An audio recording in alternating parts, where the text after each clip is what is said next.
Straight Talk on WRHI is brought to you by Founders Federal Credit Union. Relax, you're with Founders. Now live from Substation 2 on Cherry Road in Rock Hill, Manning Kimmel. And a good afternoon. Welcome into Substation 2, Cherry Road across from Winthrop. My name is Manning Kimmel. The program is called Straight Talk. We do it every weekday afternoon, talking about Rock Hill, Fort Mill, TKK, the great county of York, and everything else up and down I-77. And we do it right here on WRHI, South Carolina's 7-time radio station of the year. Our broadcast presented by Founders Federal Credit Union. Relax, you're with Founders. Our thanks to our co-sponsor today, Comporium, your friendly neighborhood tech giant. Good Pharmacy is with us, your hometown pharmacy, Ebenezer Road at Camden Avenue in Rock Hill, as is highspeedweb.net that streams our signal 24/7, 365. And what would the political season be like without an appearance from Mr. I love politics, but I want to do it a different way, Jim Rex? How do you like that? I heard a drum roll, I think. I think that was pretty good. That was. Jim Rex, of course, is one of the co-founders of the American Party SC, which very interestingly has gained momentum every election. And this particular year, Jim, you've got how many people on the ballot? We'll have 10 people on the ballot in November. Now, this is, I know this is no new news for you, but your county keeps growing. There's like 10,000 people a day, I think, that keep coming here. And half of them are in here. So nobody knows, these new people know nothing about what the American Party SC is. So give us the Cliff Notes version of the background of American Party SC. In 2013, we garnered 16,000 signatures from all 46 counties of registered voters to get the party certified and on the ballot. It appeared on the ballot in 2014. Since then, we have competed in every general election and one special election. We have gotten nearly 200,000 votes for those candidates from South Carolina voters. And we feel like in a short 4 years, we've come a long way. Now, what is most interesting, and the part you left out here, was how this thing came together. You being a registered Democrat and your buddy Oscar Lovelace, who's a registered Republican, were both pretty well sick of the system. And you decided, we're going to do something about this.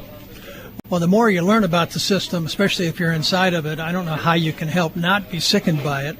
What made us unusual is that we were willing to publicly state that, especially to our two former constituencies, I to Democrats and Oscar to Republicans. And as you can imagine, there was a smell of burning wood. I think it was bridges that flared up after that. But I remain all these years later still the last Democrat to be elected to a statewide office in South Carolina. But what I discovered and what Oscar discovered in a nutshell was that both parties are equally responsible for the dysfunction that I think most Americans are beginning to realize we have in this country's political system. It is just not working, and it is not working for most Americans.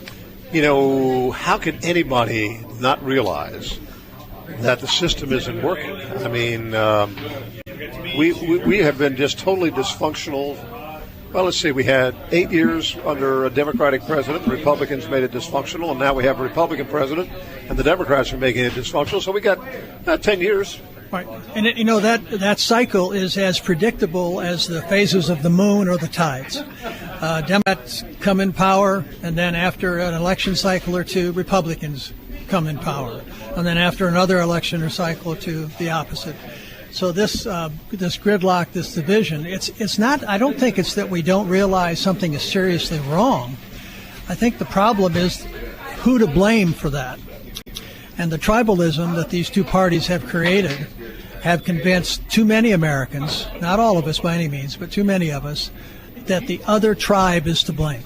Yes, it's messed up, but it's those damn fill in the blank. Yeah, you're right. And we've lost, as a result of this, the foundational word of our democracy, which is called compromise. We don't have any compromise anymore. Right. Nobody compromises about anything. It's seen as a bad word, and by some. The people that are on the two extremes see compromise as a bad word.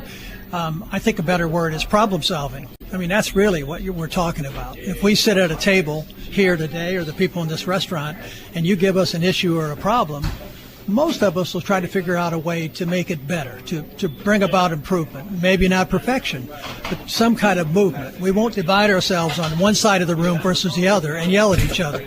But that's what our political system has created. I'm willing to bet you we have 22 minutes left in this program that you and I could work out the immigration issue before the bell strikes at 1 o'clock. I agree. I mean, it's just so simple. I agree. It's just amazing. But that's not happening in Washington, and we are here in South Carolina. So despite the fact that this continues, I continue to be amazed. Why don't more people join this bandwagon here in South Carolina called the American Party and put somebody in as an alternative? Because you all have standards for your candidates, and I think you ought to take a minute and explain those. Okay. Well, first of all, let me start by saying that this party is designed to attract people who are motivated to run for public office because they want to provide public service, not because they want to have a career in politics. And one of the reasons for that is that, one of our most important standards is that we require term limits. We're not talking about a pledge or a promise. We monitor and we enforce term limits. So that's a game changer all by itself. You attract a different kind of candidate. It's a maximum total number of years service of 12 years, no more than 12 years. And it's 12 because there are 2 and 4 and 6 year terms that people can mix and match. We exclude the governor's position and the president position. So if you had an American Party candidate in the future who reached that 12-year maximum and wanted to run for governor and or president, we would not object to that. The other standards are also behavioral standards. They deal with civility, transparency, truthfulness, all the things that we say as Americans we expect from our leaders, and we enforce that and we monitor that with our candidates. What we do not have, and this is something else that sets us aside, we do not have any ideological litmus tests. We don't say you can't be an American Party candidate unless you have a certain position on abortion or gay rights or what have you. What we're looking for are people who represent their constituents and who are problem solvers. And if you're an American Party candidate, and we hope this will be a national party in the not-too-distant future, and you're running for office in Louisiana, or you're running for office in Maine, or you're running for office in California, we realize in order to represent your constituents, you have to have different positions on different issues. So the litmus tests are not ideological in nature. Now that always throws people to some extent, because most of us have 1 or 2 issues that we feel very strongly about, maybe more. And this came up during the petition drive, Manning, and when people would say to us, I love the idea of another choice, another option, a different approach. I'm sick of voting for the lesser of 2 evils, et cetera, et cetera. But a lot of them would then say, but let me ask you something. Will the American Party candidate have this position or that position on abortion or guns or this or that? And what we said to them then, we've said since, is in many cases we don't know what the candidate's position is on that because we don't, in many cases, ask them. But what we encourage voters to do is 3 things. First of all, one thing, ask them. Ask the candidate, the American Party candidate, what their position is on that particular issue that you feel strongly about. And when you do that, 3 things will happen. Number 1, they'll tell you the truth. That'll shock you, because now what you're getting, and most of us know this, you're getting what they think the room wants to hear, the base of whatever party it is. Number 2, they'll tell you that if they're elected to office and if for some reason they're called upon to vote on that issue, they'll tell you how they would vote on it. But number 3, and this is maybe the most important thing, they'll tell you that if that's the only issue you're going to base your vote on, if you're a single issue voter, and you expect your elected official to spend all of their time and energy and talent on that one issue, to be a champion for that single issue, they are probably not your candidate, and this is probably not your party. We just have too many big, urgent, troubling issues and problems in this country to expect our elected officials to delve down onto just one issue like that and spend their time and energy and effort.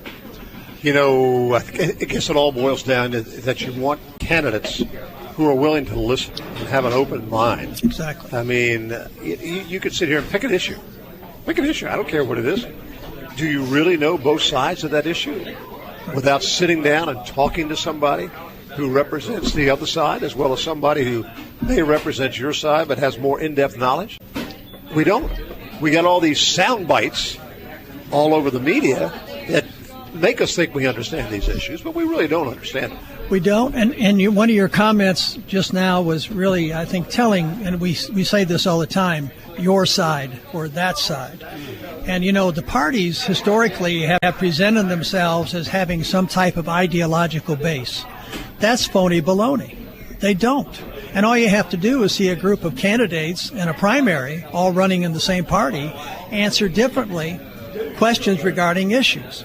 I mean, let's just take the Republican Party or the Democratic Party. It used to be the party of free trade. Is it now? It used to be the party of fiscal conservatism. Look what's happening to the deficit at a time of rising interest rates. I mean, my God, we're going to see an amazing implosion here. Same with the Democrats, diversity. They wanted diversity, big tent and ideas. What do they do to Bernie Sanders? They sabotage him. So, these ideological platforms are almost meaningless. You really have to ask the individual candidate, as you just said, are you willing to listen to your constituents, and are you willing to find middle ground, compromise, common ground, and start solving some of the problems that are plaguing our state or our nation? Which gets us to the bigger question. We were talking before we went on the air. If the American Party or others like it could get the media's attention beyond Straight Talk, if you could get a national platform where you would be able to talk to the average person out there, right, and let them hear these common sense ideas, maybe this thing would get some more horsepower behind it rather quickly, particularly now when we're looking at the whatever you want to call it. I'll call it the crap going on in Washington. Well, the message resonates. We saw that during that petition drive. We know we were targeting 10,000 signatures. We ended up with 16,000. People know that something has to change, that we're going in the wrong direction as a nation, and that our political system is largely responsible for how divided we are as a people and how difficult it seems to be for us to solve problems, as you said earlier. But you've got to get the idea out. And we're combating two things. We're combating the two largest fundraising machines on the planet, the Republican and Democratic parties, these two private organizations. And we're also combating a very powerful thing called habit, habitual behavior. We've all been raised, everyone hearing our voices, everyone in this restaurant, to believe there were only two options. That we've got this duopoly in America. We're the last democracy on the planet that essentially gives its voters only two choices. I can't think of anything else in life where you only have two choices, but we do that, when it comes time to vote. And all of the polls show that more and more of us now don't consider ourselves as either Republicans or Democrats. Independents are now the new majority. That's the largest group when we ask to identify ourselves. And they have no party to relate to. So even you can call yourself an independent. You can be, like I hear so many people say, I vote for the person, not the party. But when you go into that polling place, number one, most incumbents are unchallenged. That's true again in South Carolina this year. The majority have no challenger. And number two, you're likely to be given just two choices. So we've got to break through that. So to break through it takes what? A major calamity of some kind where people just all of a sudden wake up and say, we've got some major issues and we don't have the right people to solve them? Or... I don't think that's the answer. I know that sometimes people say that we need a crisis, but that's really dangerous because it can break either way.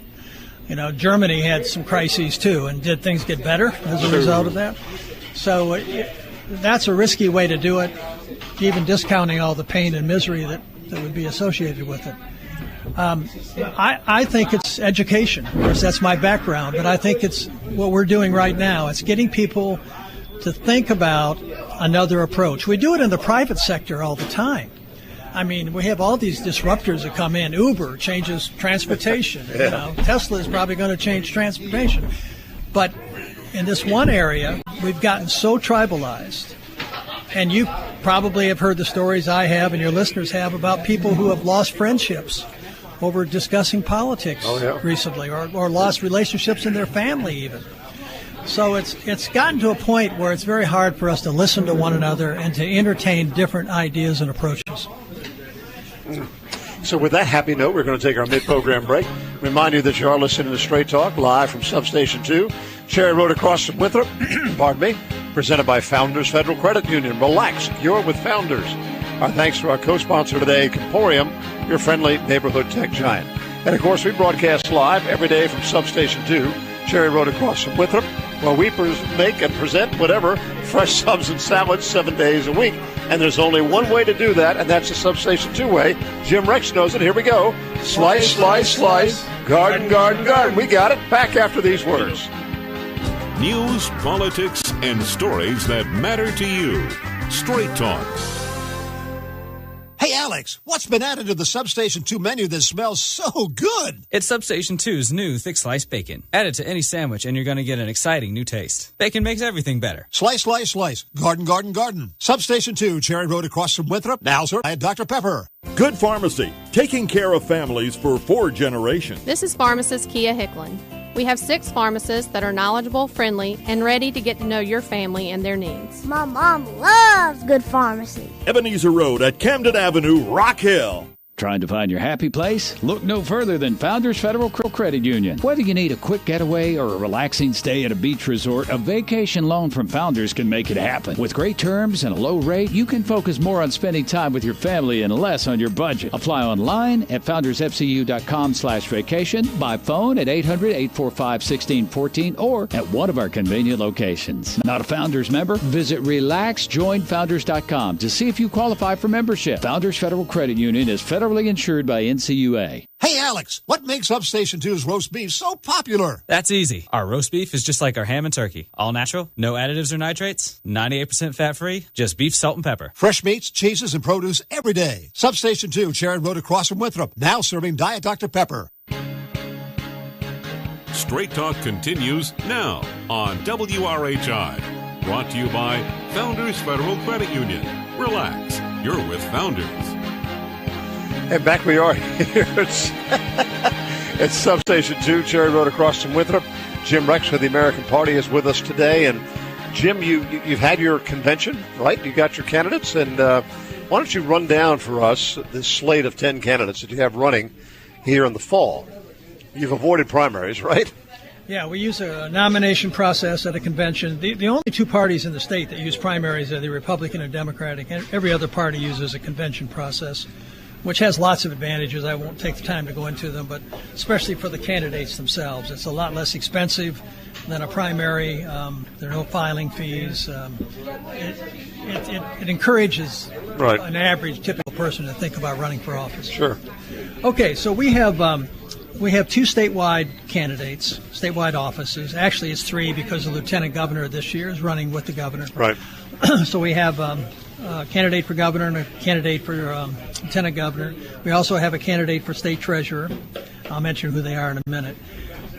In addition to that, we have 3 candidates for the United States Congress for District 2, District 3, and District 4. This is primarily in the upstate. We have 3, soon to be 4 candidates for the South Carolina House. District 6, District 49, which is partly in Chester and Rock Hill. That's John King's district. John King's district. Right. And then we have a candidate running for the South Carolina House in Columbia, and one running for the South Carolina House in Horry County. In the group, we have women, we have African Americans, small business owners, we have a Vietnam veteran. The ages range from the 20s to the 70s. We've got first-time candidates. We have some who've run before. And for the first time, we have 2 candidates that are called fusion candidates. And in South Carolina, we're one of the states that allows, under certain conditions, a candidate for public office to be listed on the ballot under more than one party. And the votes for either party count in their totals. And we've been approached in the past, and we've denied it. But this time, we thought we had compelling candidates and compelling reasons to have two fusion candidates. In both cases, they'll be listed as Democrats and as American Party candidates when you vote. So their cumulative vote totals will give them what their final number is? Yes. So you can vote for them as this, or you can vote for them as that. You can't vote for them twice. Right. You can just vote for them once. And they cannot be a fusion candidate if they've lost their primary. In other words, you can't try one party and then if you lose, go to another. Right. Or if you've lost a nomination at a convention. So you have to be the nominee for that party and still want to approach a second party. And we've got two that we think are pretty compelling. So now, did you catch what they were doing in Maine? Yeah, the ranked choice voting. Ranked choice voting. Very, very positive change. And we probably don't have time to talk about it here, but it makes so much sense. You vote for every candidate. First, second, third, fourth, and fifth choice. Right. And then by looking at the number of people who get first, second, and thirds, you avoid runoffs. That's one thing you do. And whoever it is who's declared the winner has the support of the majority of voters. Maybe not as first choice, but at least as second. So you feel like the person who's getting elected is not an either-or situation, which we have now, where you hate the person who was elected, who you love.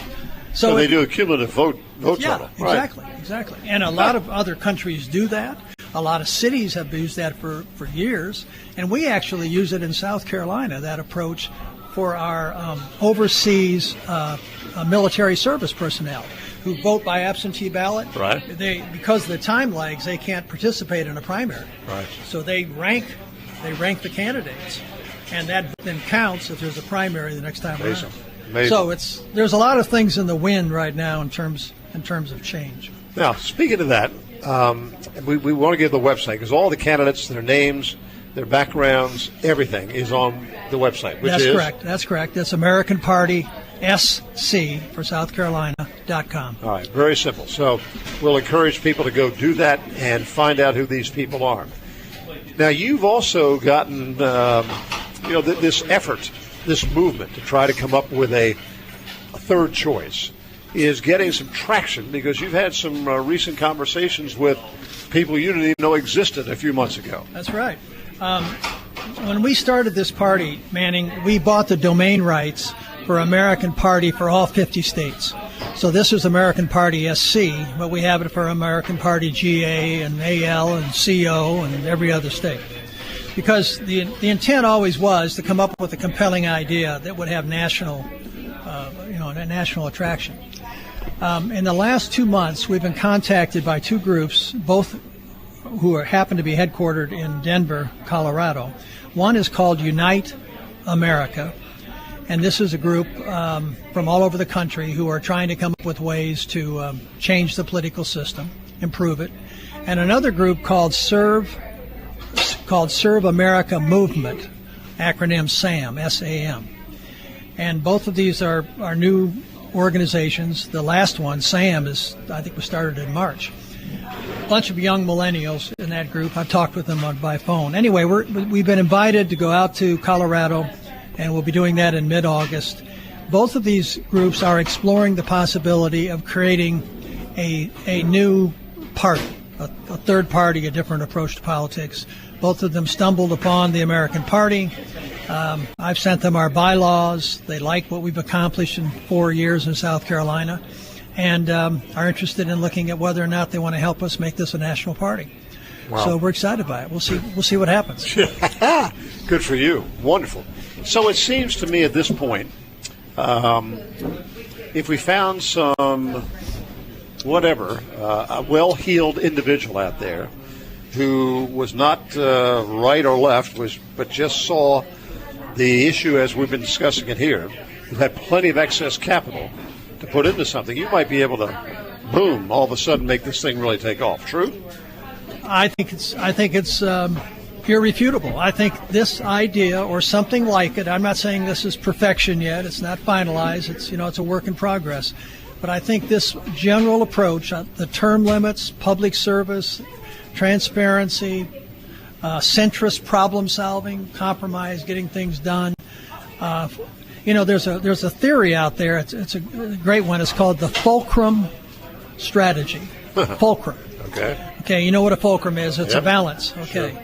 The theory is that if you can get enough independents / third-party candidates elected to different legislative bodies, and you can deny the majority to either the Republican or the Democratic Party, you then can force them to start working with one another and with this third group, which would be, in effect, the new caucus. In the United States Senate, you're talking about 3 or 4 elections. That's all it would take. Yeah. In the House, it would take more. Alaska has already done this in the state legislature, and this happened 2 years ago. They had a couple of independents and a third-party candidate elected in the same election year. Their legislature was almost evenly divided, and that 3-person quote-unquote caucus now has quote-unquote control of the legislature. So to get anything done, they force the Republicans and Democrats to work together. My dad used to use the analogy of a seesaw, and that's what you're talking about. Yeah. Seesaw, you put all the weight on one side and the other person comes up and vice versa. What you're talking about, you got Democrats on one side, Republicans on the other. If you had all you need is 1 or 2 American Party candidates in the middle to go one side on this issue and the other side on that issue, and pretty soon they're... Well, you were talking about the teeter-totter at the beginning of this show today. Yeah. And, as soon as one party gets the majority, it's the my way or the highway. And the other one fights everything, and then we do it again. Well, I hope we get a chance to chat again before we get to November. We ramp up from all the big votes, because the work you all are doing is just fantastic. And I take my hat off to you and to Oscar and everybody else involved with it. You're pursuing it. You're not giving up, because you can see the big picture when most people can't. I just want to be right about this all the time. By God, don't talk to me unless you agree with me. I got you. All right. Well, Jim Rex, thanks for everything that you're doing, buddy. Look forward to our next conversation. I do too, Manning. Thanks for